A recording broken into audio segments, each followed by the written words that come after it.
How's it going, sports card fans, wrestling collectors? This is Tom from CollectAWrestlePalooza. Today we're doing a mailbag with a twist. I'm going to tell you why I love this particular wrestling card. It looks like the 1990 classic standard Ultimate Warrior rookie number 127, right? Well, this card has a twist. I'm going to tell you what's special about it, what's special on the back of the card, how PSA grades them, and how PSA made some mistakes in grading some of these on the PSA Pop reports. I bought another one of the cards here, which I'm going to open, and then I have this mystery box I'm going to open. I don't remember what's on side. Welcome to the mailbag. CollectAWrestlePalooza. CollectAWrestlePalooza.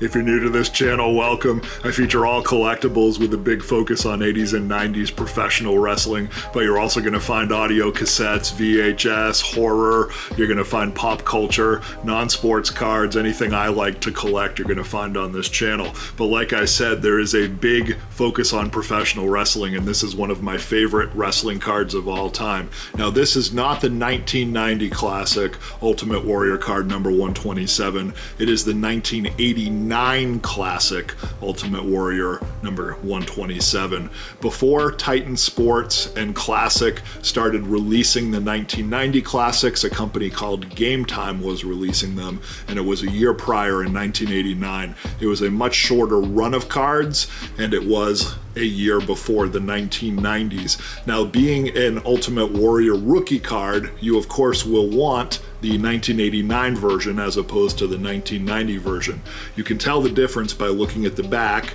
It does say 1989 Game Time on the copyright as opposed to 1990 Classic Games on the back of the card. So it's a different distribution network, a different company making them, producing them, licensing them, called Game Time as opposed to just Classic Games.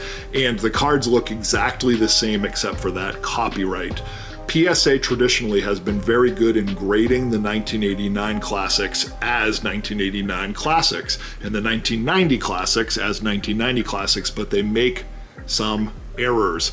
And the reason I know that is this card here in a PSA 8, when I purchased it, was top of the pops. It was the only PSA 8, and it was the highest population of the true 1989 classic. Since then, and if you look back in the archives, you can find videos on this on the channel here on CollectAWrestlePalooza. There is a PSA 10 now of the 1989 classic.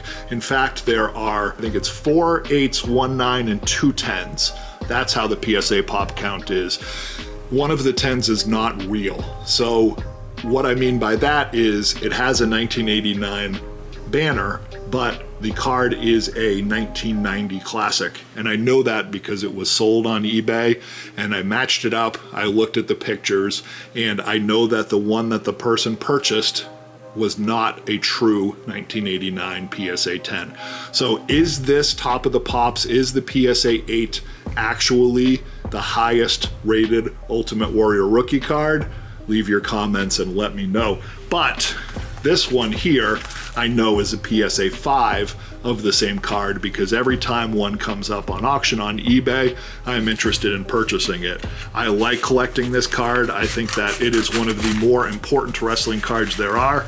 I love the look of it.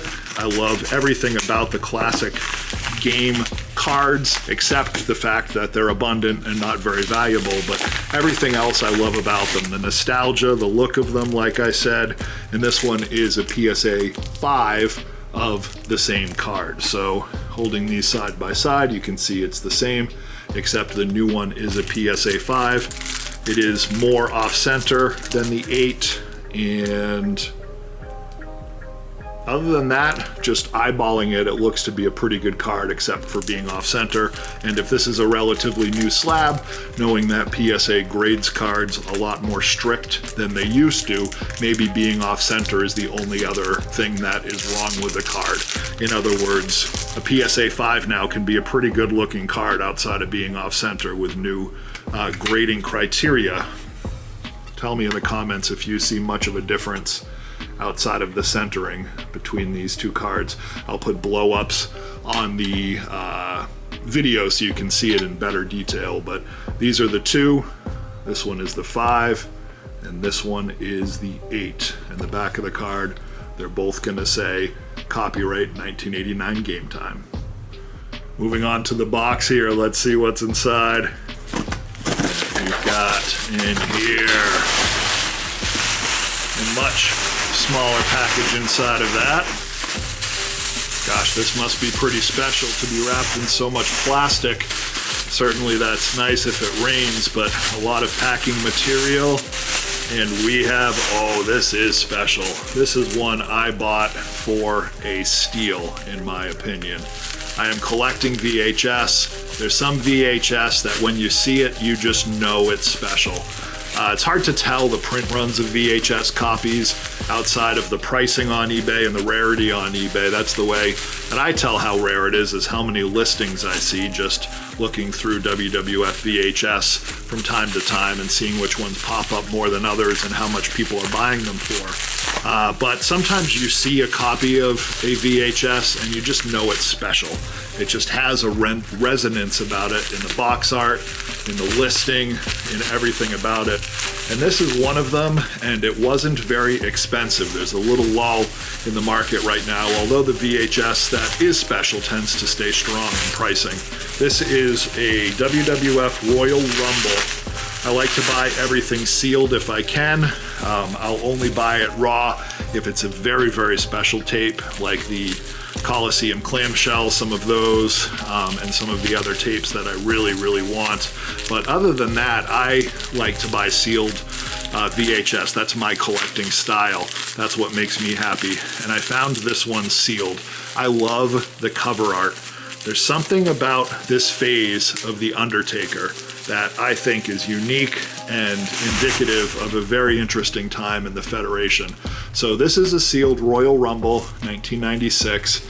Does have some damage right there. You can see probably this was dropped or something like that, but other than that, this is a sealed copy.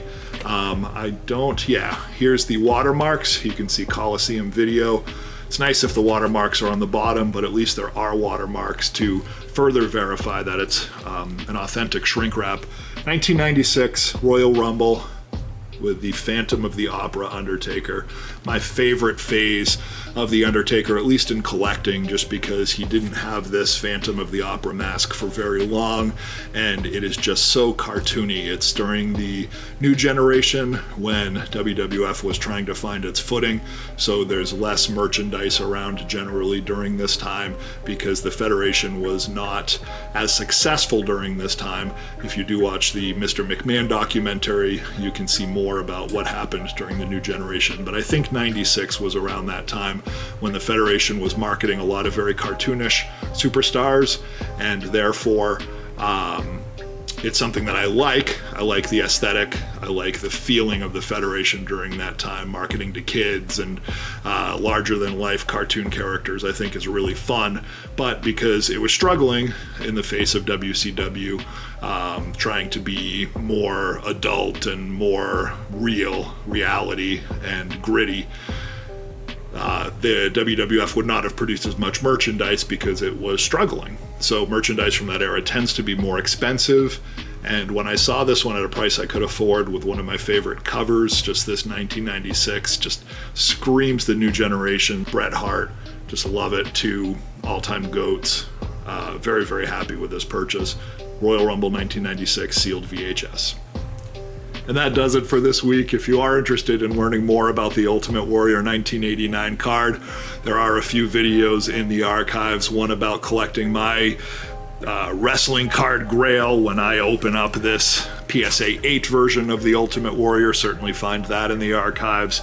And then I do have some more videos about 1989 classics in general, because that's one of the focuses in my collection. If you are interested in this channel, if you want to support me, I do have a Patreon. There's links to that in the video notes. I also have an eBay store. Patreon members get 10% off every day. But no matter what, be good to each other. Happy collecting. CollectAWrestlePalooza. CollectAWrestlePalooza.